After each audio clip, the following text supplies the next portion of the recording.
What's up, everybody? I'm Kelly Johnson, the host of the Daily Grind podcast, the official podcast of the Kelly Johnson Foundation. The goal of our foundation is to make a difference and share and support future leaders. Tune in today's episode and follow our podcast on Spotify and Apple to stay up to date with all the content and events. Links are in the description. Hello, everyone. Welcome to the Daily Grind. My name is Kelly Johnson, your fun and friendly host. We're in episode 25 of season 7, the very best one yet. I'll keep the introduction short because we have a special guest on today's podcast. I'd like to introduce you, Anna Weis. She's Olympian and Pro Sailor. She's the first woman to serve as a full-time grinder and jib trimmer in SailGP, proudly breaking boundaries for the U.S. team. After undergoing surgeries on both arms in early 2019, Anna staged a remarkable comeback, capturing gold at the Pan American Games in Lima and securing her place at Tokyo 2020 Olympic Games. Dedicated to inspiring young women to stay in sports and pursue their dreams, Anna embodies determination and inclusivity at the highest level of competition. Her pioneering role in tireless work ethic matches really her U.S. team's mission to make sailing more accessible and serve as an inspiration for generations of fans and athletes. So welcome to the show, Anna. Thanks for having me. We are excited to be here. Yeah, we're excited to have you on the show. And our listeners are beyond excited to learn more about your story, what you do. So yes, I'm going to hand off the mic to you. If you can tell us a little bit about yourself and your daily grind. Yeah, so I am an Olympian and Pro Sailor. So pro sailing is my full-time job right now in this league, SailGP. We travel and race all around the world at different locations in iconic cities. And I'm on a team with 6 boys. So I'm the only woman on the team. And I'm the first woman in the grinding role, which is a very physical role. And if you look around at all the men who do that role, they're very big and buff. And so it's been a big challenge, but a great opportunity to kind of pave the way for more women in the sport and just women in general. And so, I'm really grateful that that's my full-time job in my career. I always say that when I was a little girl, I didn't know that professional sailing was even an option. And so the fact that I get to, sit here and talk about that today is so exciting. And I love what I do. Yeah, really well said, Anna. We're excited to learn more about your story and share your wealth of knowledge in the space with the rest of our audience tuning today's show here. Before we talk about what you're currently working on or what you're currently training and performing and competing at, how'd you get into sport and inspire you to pursue this career and really motivate this generation of athletes, fans? Yeah, so it's so funny. My sailing is typically like a generational sport, and my parents didn't grow up sailing, and during the summer they were both working, and so they were finding camps and summer camps to put us in. And I have an older brother and a little sister, and they put my brother and I in sailing camp. And it's so funny because we went to sailing camp, we loved it, and we never looked back. And we came home one day and we're like, Mom, Dad, they invited us to join the race team. And so then we started continuing throughout the year, and then we started competing, and then that became competing internationally. And it wasn't really until high school that I really started taking sailing seriously. It's not that I never didn't take it seriously, but I just really found my passion for it and started working really, really hard. I started going to the gym, started CrossFit, and it kind of became the thing that I poured everything into, and it's all I wanted to do. And I started seeing results, and I started seeing that progress, and I was addicted to the progress. And I remember my coach at the time, he was always saying, focus on the process, focus on the process. And I'm so glad that I kind of learned that early on in my career, because it really has kind of shaped me into the athlete that I am today. And so I was doing international competitions in high school, and then I went off to college. And a very common path within the United States is a lot of sailors in high school will go sail in college. And so initially that's what I wanted to do, but I soon learned that college sailing wasn't really exactly the route that I wanted to go. And so I walked onto the rowing team. I went to Boston University. So I walked into the rowing team, which was a totally different unique experience. But that's so funny. That's the daily grind. I like to talk about the grind. You're waking up at 5 a.m. every single morning, going to practice. So I rowed for 2 semesters in college, and then I actually left school to try to go to the Tokyo Olympics. and fortunate enough to have qualified for that. And obviously with the postponement of the games, it left me another year out of school, but I was always had the mindset school will always be there and I can come back. And so, yeah, fortunate enough to have that incredible experience in Tokyo. It was the COVID Olympics, but it was still, something so special. And, after the Olympics, I went back and finished my degree and continued to row.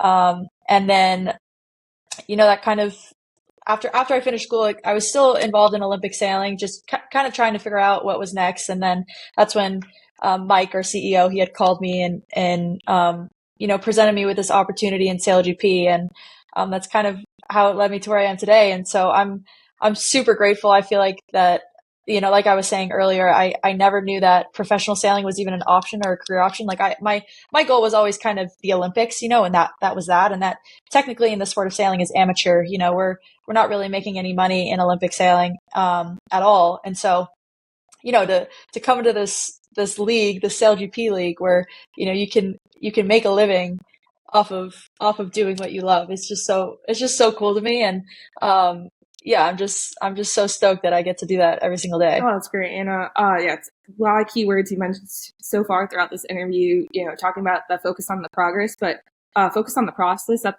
the end of the day is huge, and it really resonates with our listeners. Our daily grinders, you're a true daily grinder.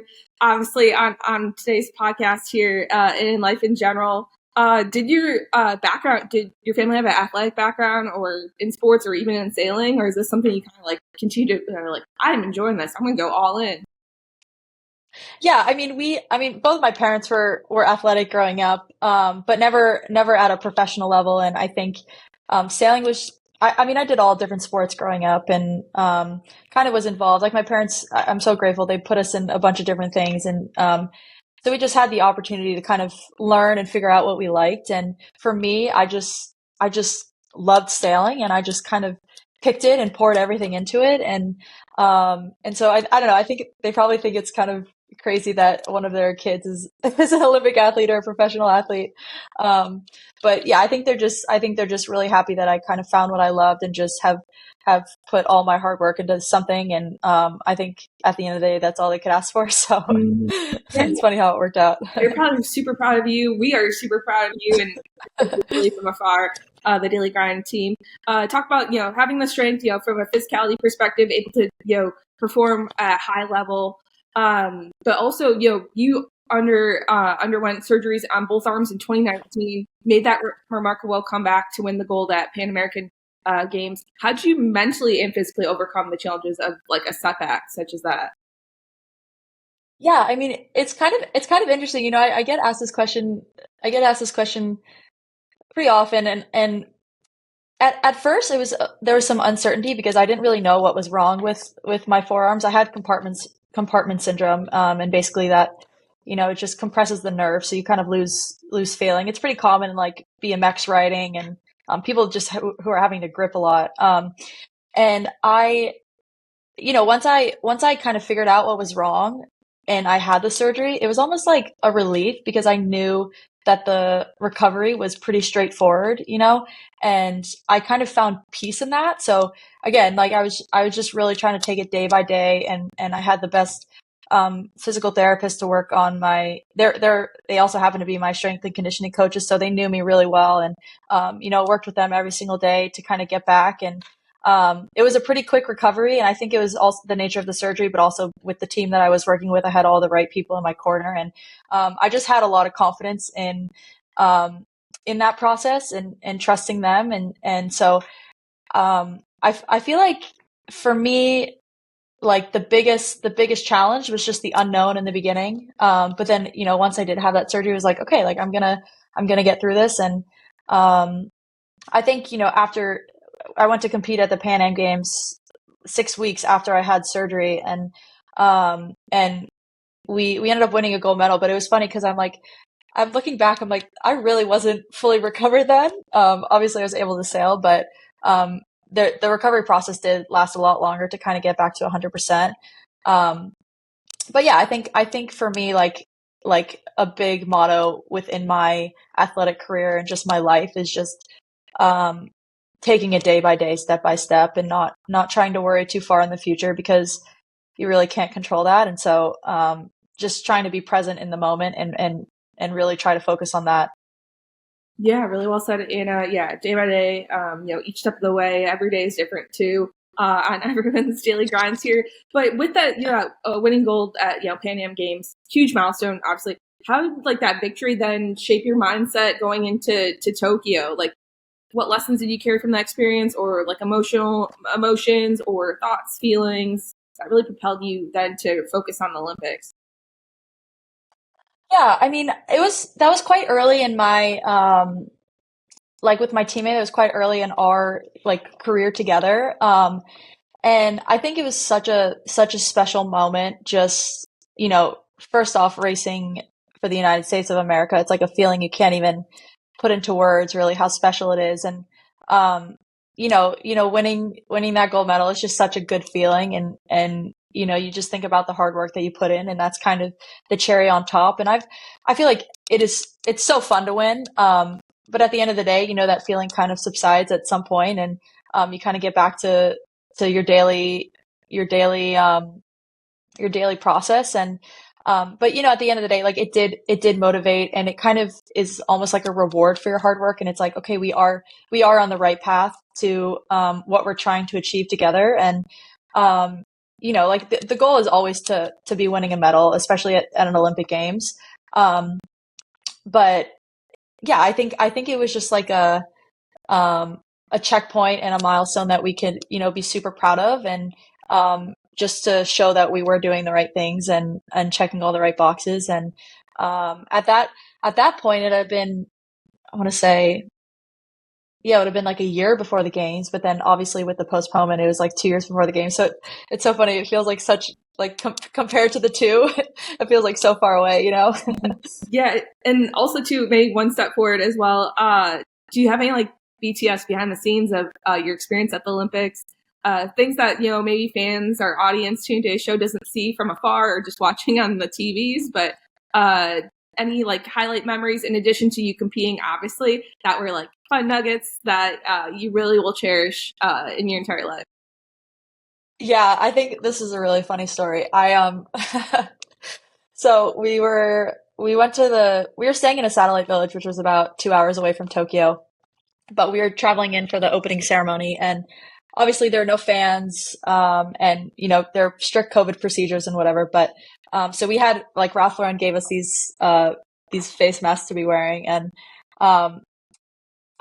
in 2016, one of our teammates had been at the front, standing right next to Michael Phelps in the iconic photo of us walking into the stadium. And so we were trying to do the exact same thing. And so we were sticking towards the front, and Sue Bird and Eddie Alvarez were our flag bearers. And so a lot of the WNBA and basketball girls were at the front, and also the men's basketball was at the front. So we were trying to stick with them. And so we loaded on a bus. It was about a 45-minute bus ride from the village to the opening ceremony stadium.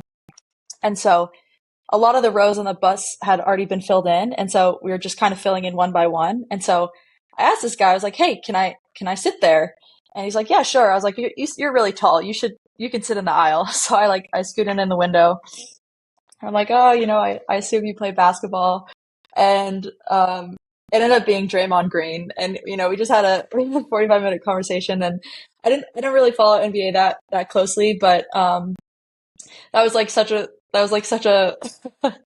a cool moment for me, because my teammate was like, I was like, oh yeah, I signed up to Draymond Green. He's like, yeah, I know. I'm so mad because obviously, I didn't know who he was at the time, but and I've been following him ever since, and it's really cool. And actually, like just recently, through SailGP, I was able to go to a Warriors game, and we did a meet and greet, and they're like, the athlete you're going to meet is Draymond Green, and so 4 years later or 5 years later, I said, hey, like, I don't know if you remember, but we sat next to the bus, and he's like, oh yeah, I remember you. So it was kind of cool to come full circle, and, see him play. And, but yeah, that'll probably be a moment I'll never forget because it's kind of funny. Oh my goodness, that's a great story. Oh yeah, heck yeah. Also the full circle. That's great, like cherry on top. literally. Yeah. You mentioned the intro to you're on a team with 6 other boys. You know, as the first woman to serve in a full-time role as a grinder, jib trimmer, in SailGP, you're helping change, you know, the face of professional sailing at the end of the day. Did you have like a particular moment when you felt like this, like truly you truly belong in the male-dominated space, like being this trailblazer from between and really connecting the dots, and now here we are today? Yeah, it's so I feel like there's like two parts or two ways I could kind of answer this question. First off, yeah, I'm on a team with 6 boys, and I have to say they're the most supportive teammates I could ask for. You know, they believe in me. They gave me this opportunity, or Mike gave me this opportunity, and I feel like I've really been able to come into myself as an athlete, as a woman, and just I can authentically be myself in that environment, which I feel like is quite rare and in just male dominated spaces in general. And so I'm very, very grateful for that. And so I feel like that has allowed me to kind of step into this role and feel more confident and be like feel like I do belong in this space. And the other thing I'd have to say about this question is I feel like the way that I see, you know, women stepping into more male dominated roles in sailing is I want to see it as there is space for women, and we can create that own space for women, and it doesn't need to be this.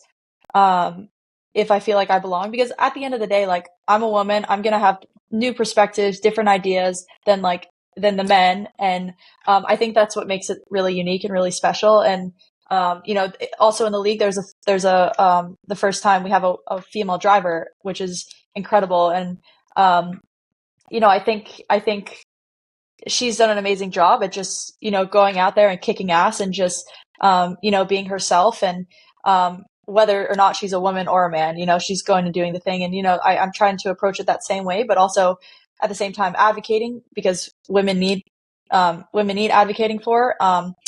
But yeah, I want to think of it more as like we create our own space and we create our own journey within this male dominated space. And in some people's eyes, like will women ever belong? Maybe not, but I've kind of learned that the only thing that matters is that if I believe I belong, then that's key. And also having a good people who support you, and which I do, and I'm so grateful for. And so yeah, I don't know. I feel like that kind of answered your question, because I feel like I try to look at it from a different perspective, just because it is such a challenging dynamic, and I feel like I've learned so much over the past year of just being in this male dominated space. Yeah, would you say, Anna, do you ever feel like pressure, you know, breaking new ground in this sport, or do you feel on the flip side, like you mentioned, very supportive of your team and who you work with?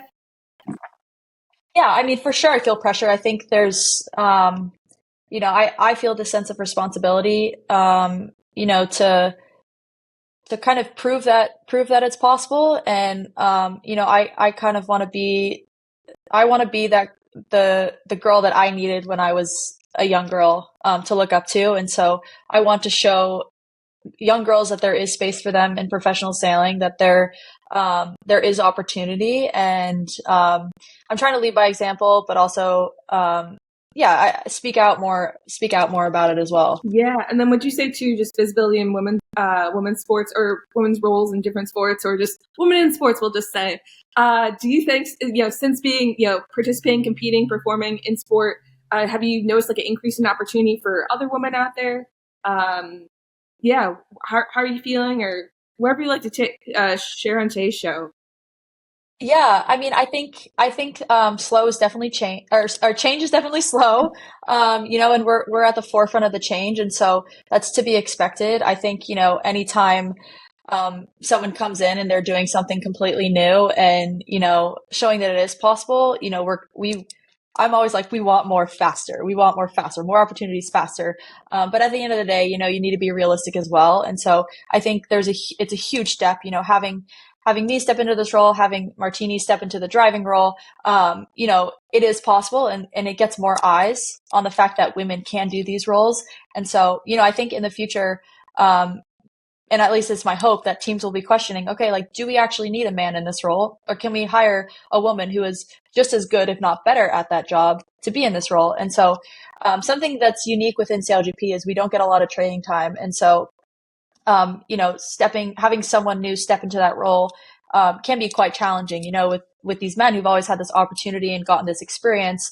It's like having someone new step in, like it does add another element of, they have to learn the boat. And so it's a big balance of getting women opportunity, but also getting them up to speed to be in those roles. And it's quite a challenge, but within sailing, there's more opportunities for women. Like there was the first ever Women's America's Cup this last summer in Barcelona. And so that was a huge step forward in terms of, women sailing high performance boats, and which is so cool.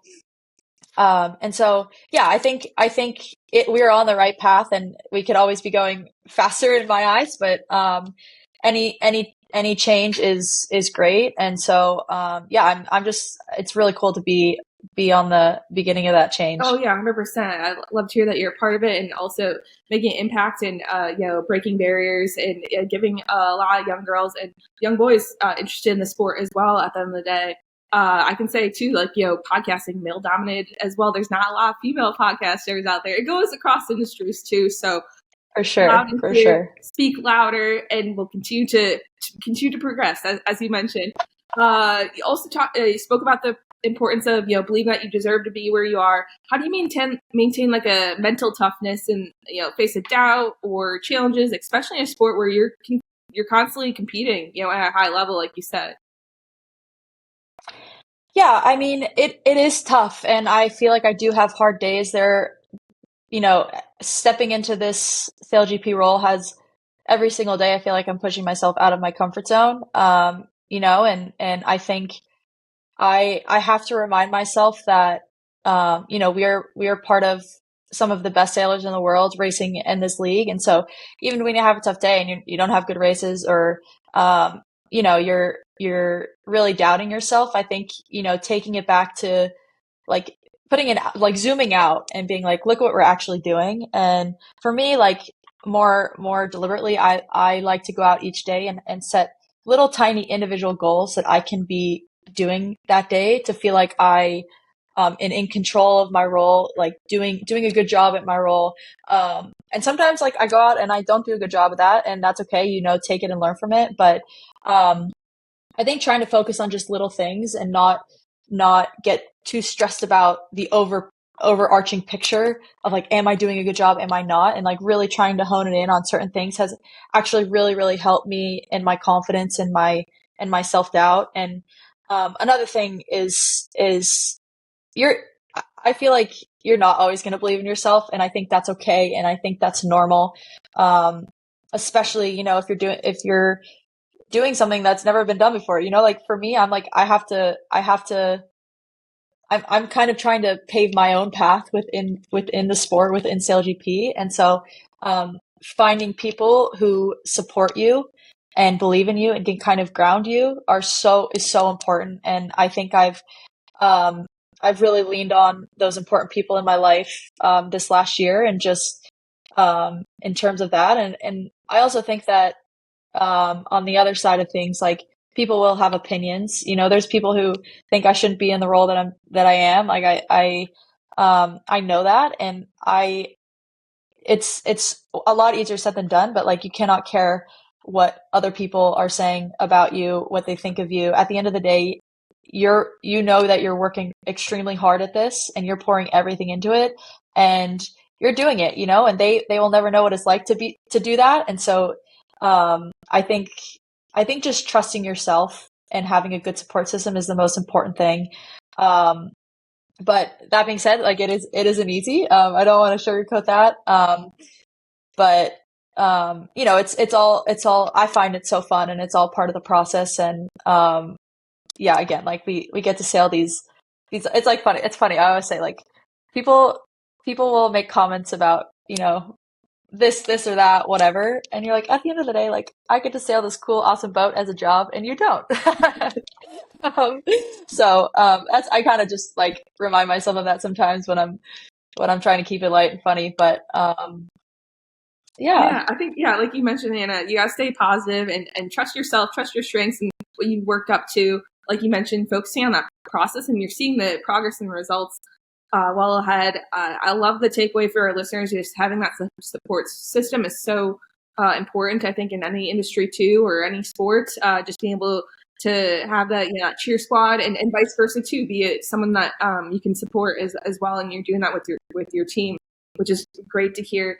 Speaking off the water here, both in your athletic career and your fashion collaborations with Tommy Hilfiger, you're merging, both performance and style. How do you balance both worlds, and like, what are some lessons from one to real translate into the other? Is there a synergy between the two or overlap? Yeah, I mean, it's so cool. Like, sailing has never really been a fashion forward sport at all. And so it's really cool to have Tommy as a partner of our team and, bringing fashion back into sailing. And, Tommy Hilfiger is very nautical, has a nautical history. And, Tommy himself has a love for sailing. And so it's such a cool partnership. And, I find it so fun, and it's such a perk to the job. And like every single time that we get to go to like fittings, and like the head stylist at Tommy is styling us, and it's like, how freaking cool is it that we get to go to this fitting and get everything is to our size, and they know exactly what we like, what we don't like, and it's I just find that stuff so. It's like I like can't believe my life sometimes that we get to do these things, and I think it's yeah, really special. And Mike, our CEO, has really done an amazing job of getting some awesome partners with our team, and he is changing his vision, and is changing the way that sailing is viewed, and the way that like he's making sailing cool again. And I think we're racing these incredible boats, and we have that cool aspect from Tommy Hilfiger, and yeah, I think it's so fun. And in terms of balancing it, like especially during race weekends, we are like go, go, go, especially at home events. We have our New York race in June coming up, and it's, we're there for a week, and I know every single day is going to be packed with full of activities and partnership, you know, obligations and interviews and all these things. But I thrive off of that because every single opportunity is so cool. And so that's one thing that I've really, try to take with this job. It's like, yes, I love sailing. This is something that I pour everything into, but there's so many fun things that come along with it. So embracing that is just so cool because I know like the life that I live is not normal. Like I'm going to F1 this coming weekend. We have a fitting with Tommy. They're going to dress us. You get to go see the track, get to hang out with Alba, who's a F1 Academy driver. There's just so many cool opportunities. And so, I'm loving it. I'm really enjoying it. And I know there's only more exciting stuff to come. Yeah, best yet to come, and the grind continues. Obviously, really Yeah. excited to hear again. Like, yeah, your work with them when you're not sailing or working with Tommy or other collaborations. What does a typical day off look like for you, or do you have days off, or like how do you unwind? How do you keep your mind fresh? For the next big challenge. Yeah. So, I mean, I feel like at our race weekends, we are just running on adrenaline, and there's, everything's go, go, go. And so then, the week after you kind of have to come off that and try to really reset and relax. But for me, yeah, like my role is super physical on board. So a lot of that is training in the gym. So, I have a grinding machine, which is basically simulates what I'm doing on the boat. So I spend a lot of time on that. Intervals, long steady state. There's a big emphasis on strength, a lot of upper body strength, lower body strength, agility. We're running across the boat as well on this trampoline. It's quite loose, and, sailing at, 100 or yeah, close to 100 kilometers an hour, where it could be kind of loose. And so you kind of have to be an all well-rounded athlete to be sailing these boats. And so, there's a lot of emphasis on the fitness side of things. Additionally, SailGP is very data driven. And so a lot of it is just reviewing footage of other teams. We have shared data, so we can access any other team's data, which is really cool about the league.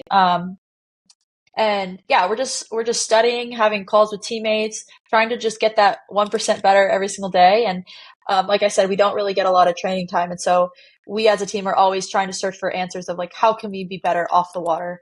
Um, And so, yeah, it is like every single day is a grind. And, but again, like I love it. I've always had the mindset of focusing on the process, the growth mindset, trying to be better each day, and, um, I think, I think I get a lot of, joy and fulfillment from that. Um, so yeah, I feel like that's usually what my day looks like, mostly. Yeah, it sounds like quite the grind you got going on. And with that Yeah. hectic schedule, how do you find time for yourself or people are closest to you, or do you have any like tips for managing a dynamic life for our listeners tuning to today's show on their daily grinds, how they can incorporate to stay organized or stay balanced? Yeah, I mean, I think everyone individually has, their own interests and hobbies and whatever, but something that's really been helpful for me is when I am, home and in a place where I'm like consistently there for a time is getting on a good sleep schedule. I feel like that has really, really helped my organization and just general like motivation throughout the day. I feel like that consistency has really helped. Also, like finding a hobby that really relaxes you.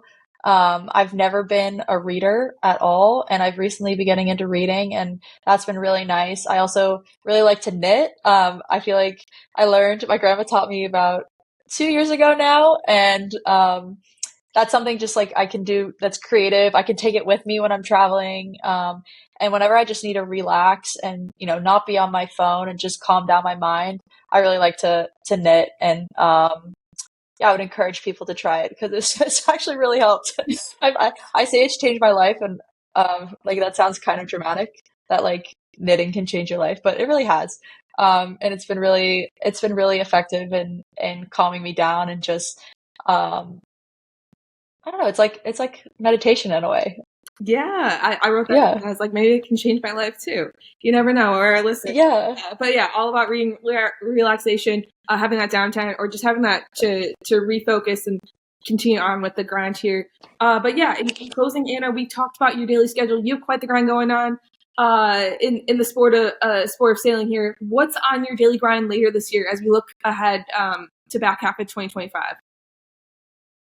yeah. So we've got our New York race coming up in June, and then um, we'll have a big European circuit where we're traveling all around and racing over there. And um, it's so funny. I feel like things always come up kind of not last minute, like it gives you enough time, but things are always coming up. So you're always traveling, different spots, here and there. And, so I'm sure it's going to be way busier than I'm thinking it's going to be. But yeah, we have a big race, European race season coming up. And then, we'll end our season in the Middle East, which will be really exciting.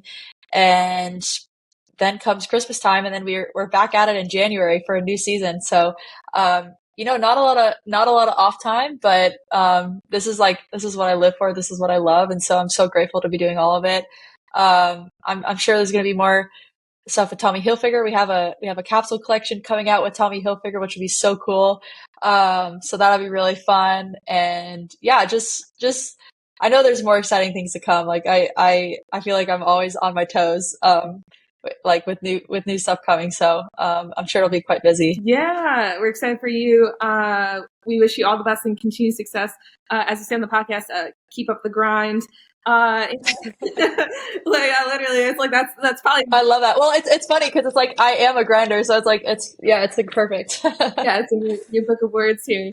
In a story very inspiring on today's show. Do you have a word of the day to motivate our listeners out there, or even a quote, saying, mantra? Like, what's fueling your grind? Yeah, I feel like, well, I'll just say my favorite quote because I feel like I always try to come back to it, and that is comparison is the thief of joy. So just, living your truth, living your life, being authentic to yourself, and just owning you as a person and doing what you love. And I feel like I always try to embody that every single day. So yeah, I guess I would leave the listeners with that. Yeah, I think that's what fits perfectly with your story, what encompasses what you're doing here out in the world, inspiring us on today's show, but really motivating us to drive and progress forward and accomplish our goals in the long run here.